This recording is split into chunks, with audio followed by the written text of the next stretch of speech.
Hi team, இந்த வீடியோவில் UN activation எப்படி பண்ணுறதுன்னு தெரிஞ்சுக்கலாம். ஃபஸ்ட்டு உமங் ஆப் ஓப்பன் பண்ணுங்கள். பண்ணிவிட்டு யூஎன் அலாட்மெண்ட் அண்ட் ஆக்டிவேஷன் மேலே கிளிக் பண்ணுங்கள். அப்புறம் Aadhaar number and mobile number enter பண்ணுங்கள். கீழே உள்ள செக் பாக்ஸ் ஆப்ஷனில் டிக் பண்ணிவிட்டு கண்டினியூ பண்ணிக்கோங்க. அப்புறம் ஓடிபி ஒன்று வரும். ஓடிபி என்டர் பண்ணிவிட்டு சப்மிட் பண்ணுங்கள். உங்கள் ஆதார் நம்பர் வேறு நம்பரோட லிங்க் ஆகிருந்தால் அப்போது உங்களுக்கு மெசேஜ் வரும். அப்போது நீங்கள் ஆத்தென்டிகேட் பண்ணிக்கணும். ஃபேஸ் ஆத்தென்டிகேஷன் பண்ணுறதுக்கு பெர்மிஷன் கொடுங்க. பெர்மிஷன் கொடுத்ததும் ப்ராப்பராக ஃபேஸ் ஆத்தென்டிகேஷன் கம்ப்ளீட் ஆயிரும்.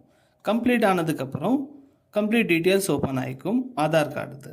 ஒன்ஸ் ஸ்க்ரால் டவுன் பண்ணிக்கிட்டால் உங்களுக்கு சப்மிட் பட்டனில் கிளிக் பண்ணணும். கிளிக் பண்ணதும் யூஎன் க்ரியேட் ஆயிரும். யூஎன் க்ரியேட் ஆனதும் உங்களுக்கு மெசேஜ் வந்துடும். and UN automatically activate கூட ஆயிரும். then temporary password normal messageல வந்துடும் உங்களுக்கு. Thank you.